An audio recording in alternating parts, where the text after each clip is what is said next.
Bismillahirrahmanirrahim. Selamat bertemu kembali dalam siri video Etika Alam Sekitar. Dan kali ini kita akan pergi ke tema yang nombor 5, iaitu konsep ekologi, yang mana kita boleh guna pakai. Sebagai pengenalan, Allah Subhanahu wa Ta'ala telah melantik manusia sebagai khalifah di muka bumi ini. Jadinya, apakah pendekatan ekologi atau prinsip yang harus kita sebagai manusia guna pakai? Pada amnya, terdapat 3 jalan atau pendekatan yang boleh digunakan dalam pengurusan alam sekitar, seperti berikut. Yang pertama ialah tumpuan kepada manusia ataupun tumpuan manusia atau human centric. Yang kedua ialah tumpuan kepada ekologi ataupun ecocentric. Dan yang ketiga ialah kewajaran alam sekitar atau environmental wisdom. Apakah tarifan prinsip-prinsip tersebut? Yang pertama, human centric atau tumpuan manusia ialah prinsip manusia sebagai dominan, dan bahawasanya manusia adalah yang makhluk yang paling mustahak di bumi ini, dan kita harus menguruskannya untuk kepentingan manusia semata-mata. Yang kedua, tumpuan ekologi atau ecocentric, iaitu kita mempunyai tanggungjawab tidak merosakkan alam sekitar yang akan mengakibatkan kepupusan spesies. Manusia bukan hanya mengurus sistem ekonomi, malah sistem sokongan kehidupan adalah subsistem dalam sistem kehidupan di bumi ini. Dan konsep yang ketiga ialah kewajaran alam sekitar ataupun environmental wisdom. Mengikut pandangan ini, manusia adalah di dalam dan sebagai sebahagian dari komuniti kehidupan. Dalam proses ekologi, menampung dan menyokong kehidupan di bumi ini. Dua perkara yang menjadi anugerah dari Allah ini bukan sahaja satu kelebihan, tetapi menjadi satu tanggungjawab yang besar kepada manusia, kerana mempunyai amanah yang perlu dipikul dan dilaksanakan oleh manusia itu sendiri.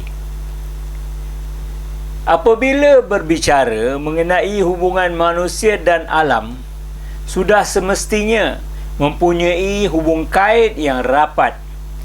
Hal ini kerana manusia dipertanggungjawabkan untuk terus menjaga alam sekitar dengan baik. Manusia juga diciptakan melalui elemen tanah dari alam ini. Hal ini dapat kita lihat dalam firman Allah Subhanahu wa Ta'ala di dalam Al-Quran. A'udzubillahi minasyaitonirrajim. Bismillahirrahmanirrahim. Walaqad khalaqnal insana min salsalin min hama'in masnun. Yang bermaksud, dan sesungguhnya kami telah menciptakan manusia atau Nabi Adam alaihi salam dari tanah liat kering yang berasal dari lumpur hitam yang diberi bentuk. Ini adalah dari Al-Quran surah Al-Hijrah ayat ke-26. manusia sebagai khalifah di bumi Allah ini, yang bermaksud sesungguhnya kami atau Allah Subhanahu Wa Taala telah kemukakan tanggungjawab amanah kami kepada langit dan bumi serta gunung ganang yang untuk memikulnya.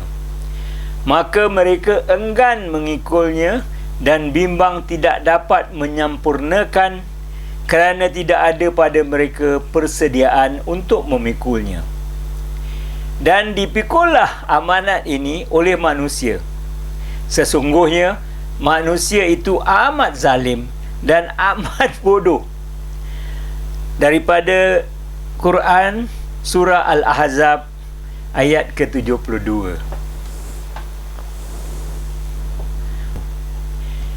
Dan kami telah memuliakan anak-anak Adam, dan kami telah memberi mereka menggunakan berbagai-bagai keenderaan di darat dan di laut. Dan kami telah memberi rezeki kepada mereka dari benda-benda yang baik-baik, serta kami telah lebihkan mereka dengan selebih-lebihnya atas makhluk-makhluk yang lain yang telah kami ciptakan. Daripada Al-Quran surah Al-Israel ayat ke-70. Dan seterusnya, A'udzubillahi minasyaitonirrajim. Bismillahirrahmanirrahim. Fabi ayyi ala'i rabbikuma tukazziban. Yang bermaksud, maka yang mana satu di antara nikmat-nikmat Tuhan kamu yang kamu hendak dustakan. Ini daripada Al-Quran surah Ar-Rahman ayat ke-55. Jadi janganlah kita berasa sombong dan berbuat sesuka hati terhadap alam ini, kerana kita juga datang dari unsur alam yang sama. Maka perlulah kita menjaga keindahan dan keseimbangan alam ini. Bumi lestari. Untuk makluman kita semua, bumi telah dan terus lestari lebih beribu-ribu tahun dengan tiada campur tangan manusia. Ini menunjukkan bahawa manusia harus mengamalkan kehidupan yang lebih lestari. Dari segi makanan, dari segi keenderaan, dari segi transport, dari segi guna tenaga, dan haruslah kita mempraktikkan 3R, dan ini akan kita pelajari lebih berkenaannya di video-video akan datang. Dan kurangkan pembuangan dan pencemaran. Sila lihat sisa yang kita buang ke alam sekitar, yang merosakkan alam sekitar dari segi keindahan, dari segi pencemaran, dan dari segi meningkatkan perubahan iklim dan peningkatan suhu alam sekitar. Sekian, wabillahi taufiq wal hidayah. Wassalamualaikum warahmatullahi taala wabarakatuh. Tuan-tuan, puan-puan serta anak-anak sekalian, sekiranya ada mendapat sedikit manfaat atau pengetahuan daripada mengikuti siri video ini, silalah tekan butang like, share, dan seterusnya subscribe dan butang loceng serta all. Ini akan membantu pihak YouTube untuk memberitahu tuan-tuan sekiranya ada video-video baru yang dikeluarkan. Sekian, wabillahi taufiq wal hidayah. Wassalamualaikum warahmatullahi taala wabarakatuh.